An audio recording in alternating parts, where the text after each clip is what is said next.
So, as always, we have to go out there and start this video with a disclaimer. If this guy gets signed by some other team, then this video doesn't make any sense. I'm recording it on the night of August 11th. It will be published a few hours later on the 12th. So, if this video is up and the player has already signed, then you can disregard everything that we're going to be talking about today. Let's go over to an article published on dailyfaceoff.com by Hunter Crother, who went out there and wrote yesterday about the top 5 NHL UFA centers that are still available. Pretty simple prompt, pretty simple article, and what I wanted to do was go over one of the names highlighted on this list, because this name was actually discussed on another article in relation to the Toronto Maple Leafs. It's kind of a convoluted way to start out a video, but I wanted to go out there and talk about Nick Cousins, the first name on this Daily Face-Off list, who recently checked off the almighty Stanley Cup champion box, even though he was a healthy scratch for half of the Florida Panthers games. The 32-year-old took a step back last season in terms of production, only producing 7 goals and 15 points in 69 regular season games, the lowest total since his rookie season in 2015-16. Cousins has never averaged more than 13 minutes per game in his career, so if you're adding him, it's as a 4th liner or as a 13th forward. The former Sioux Greyhound has a reputation as someone who's known to cross the line of physical and dirty and provide teams with a physical element that they may lack.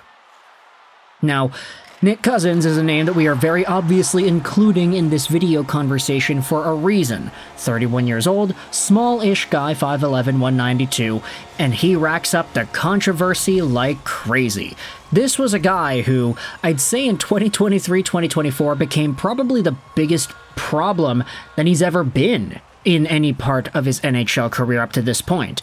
He had played with the Philadelphia Flyers, Arizona Coyotes, Canadiens, Golden Knights, Nashville Predators, and of course, the Florida Panthers. Last year in 22-23, he had 27 points. This year, he had 15. So he did decline in points, but it should be noted that his Stanley Cup championship path in 2023-2024 complements a very long run of other playoff success that he had had.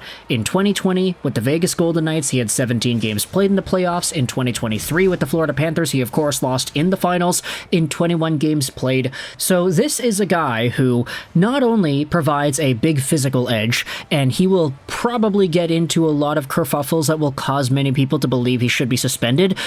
Yeah, I'm just kind of saying it how it is. Don't go out there and shoot the messenger, man. That's what we had seen after Nick Cousins and his antics from last season. But not only does he bring that physical edge, but he also brings a ton of playoff experience.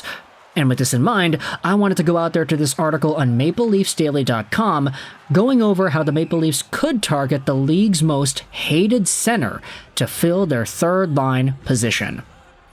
This article, which will also be linked in the description, was written by Ryan Smitheram, and it goes out there and says this: the Toronto Maple Leafs need a third-line center, and there are a handful of free agents available that could fill that void, including Nick Cousins.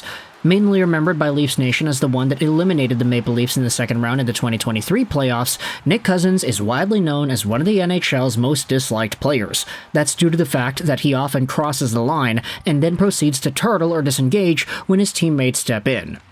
Make no mistake about it, the agitation he brings is something the Leafs lineup could still need after the departure of Tyler Bertuzzi. Cousins can fill that role adequately, although his offensive numbers dipped last season. In 23-24, we saw the 32-year-old only produce 15 points, and yeah, we had already talked about that in the earlier part of the video. And so when it comes to Nick Cousins potentially being given this kind of a role, the article already said that he's never really averaged more than 13 minutes of ice time per game, and while I don't want to say that a third-line center role is going to be demanding significantly more than that, it's not going to be demanding like 20 minutes a night, of course, it is enough of an increase, I would say, in a third-line role to maybe question whether or not Cousins would be the appropriate guy to be there. And furthermore, you could debate whether or not that aspect of his game, which is so important and so valuable, it's the main reason you're getting Cousins, is because he's a pest and because he's a workhorse and because he's got all of these getting under your skin qualities.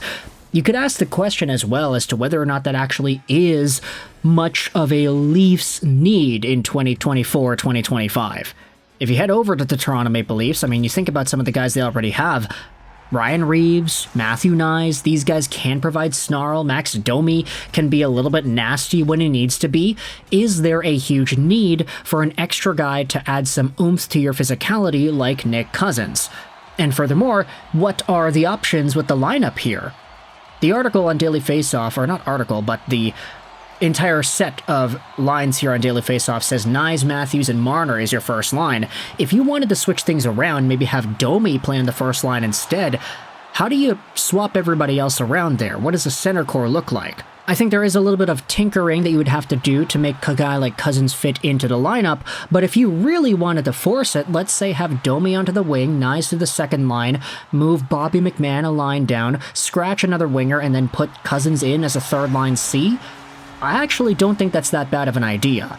In fact, if you wanted to theoretically talk about roles, Ryan Reaves is a guy who is supposed to provide similar elements as to Nick Cousins, that snarl, that physicality, and of course getting under the opponent's skin, while Reaves will go out there and actually fight guys and not cower away in the bottom in a turtle position like Nick Cousins might do once in a while.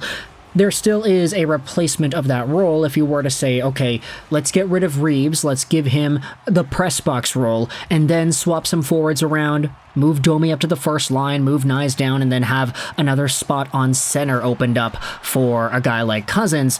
It would be a pretty interesting thought process, in my opinion, especially if you're also evaluating that playoff experience. I mean, a lot of the guys that the Toronto Maple Leafs have added over the years, Brad Treliving has really put an emphasis on getting that playoff exposure, even with some of these extra guys. I mean, OEL, Stanley Cup champion, Nick Cousins would be a Stanley Cup champion, Chris Tanev went to the third round this previous year, and then the decorated list of achievements from guys that are already on the team. Ryan Reaves, of course, was a Stanley Cup finalist with the Vegas Golden Knights the first time they went to the finals, not the second time.